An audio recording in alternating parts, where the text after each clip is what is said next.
Hello everyone, this is Jim Loehr.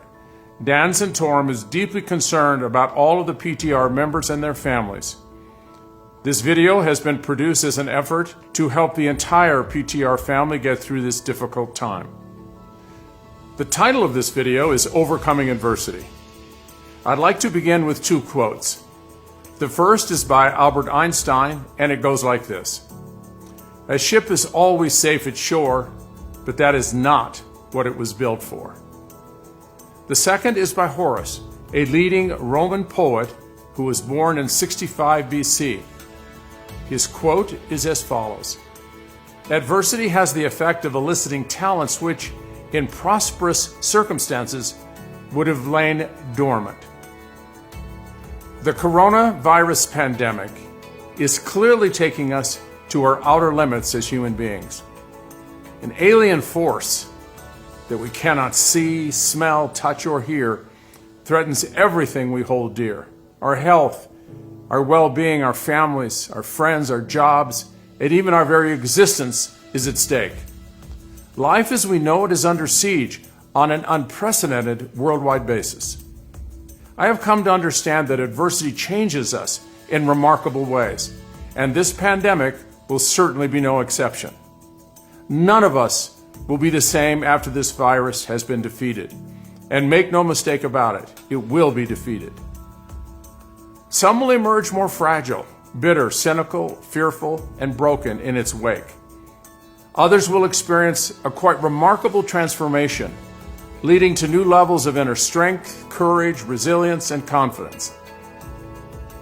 Precious assets these are that will be called up when the next major adversity strikes, and it clearly will. Consider for a moment how you acquired whatever capacity you now have for overcoming adversity.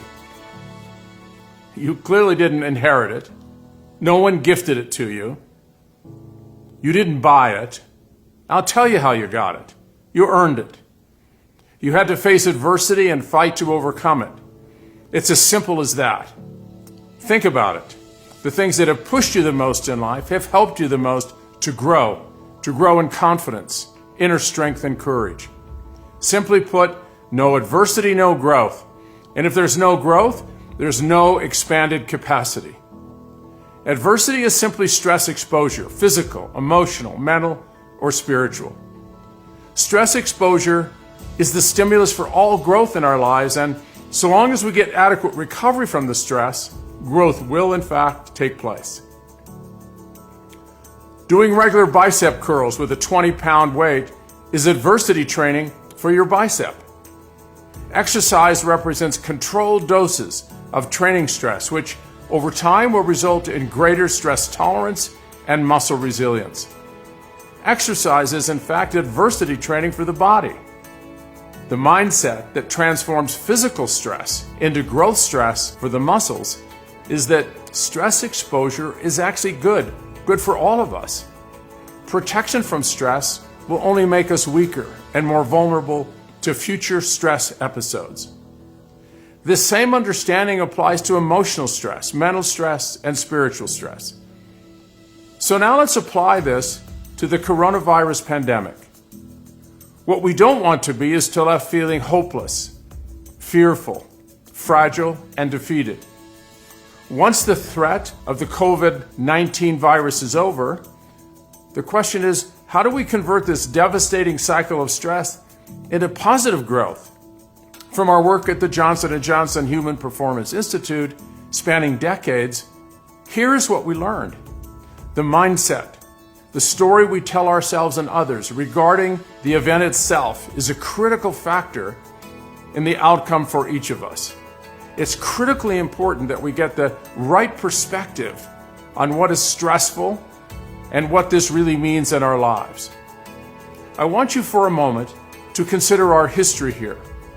How many times have our ancestors over the millenniums faced life-threatening obstacles in their efforts to raise their families, find happiness, and leave the world a better place for their children?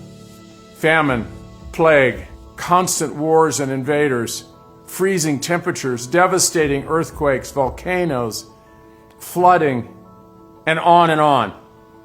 Here in the United States, pioneers seeking a better life ventured west on wagon trains and had to endure unimaginable hardships along the way. Estimates were as high as one person died every 80 miles of travel. Children, spouses, and parents were buried on the prairie, and family members were forced to go on without them. River crossings, treacherous mountain passes, sickness, disease, little medicine, hunger, hostile tribes, and so forth. How did they endure it? The answer? They fought like hell. They hung together. They supported one another. They became one large family. They reached inside and found strength and courage they never knew they had. Everyone stepped up and contributed in whatever way they could to find a solution and to get through it. They believed in their mission, and they refused to surrender to fear or any other threat that they faced. Hope, love, courage, belief, and an absolute refusal to give up, no matter what the personal sacrifice, were the most powerful weapons they possessed. So what about us?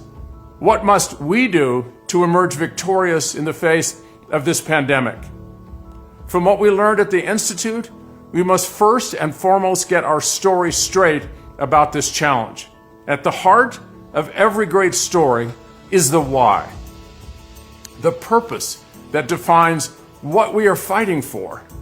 Without a compelling why, we simply won't find the strength and courage to endure. The famous German philosopher Friedrich Nietzsche once said that he who has a why to live can bear almost any how. So start first by clearly defining your why you must fight with everything you have in this here and now. A great story is also grounded in truth, and the truth is, everything and everyone we value is threatened and under siege. We need to face that fact, face it head on. We also need to create a story so compelling that we rally our fighting spirit beyond anything we have ever thought possible before within ourselves. That story will enable us to resist the impulse to give up, to give in to fear, helplessness, panic, or defeatism. Regardless of how gut-wrenching the battle may be, the right story will help us mobilize our best self and connect to our deepest values, our faith, to our love of family and country, and to do whatever's necessary to win this battle. So your assignment now is to create that story. Take whatever time you need and create a story in writing that defines your why, ignites your hope and new insights, inspires you to act with courage and conviction so you can brilliantly lead yourself and all your loved ones through this perilous time. I'm hopeful this video will help you remain calm, focused, and brave as this storm rages through our lives. I am also hopeful that once this crisis passes, you will be stronger, more resilient, more purpose-driven moving forward.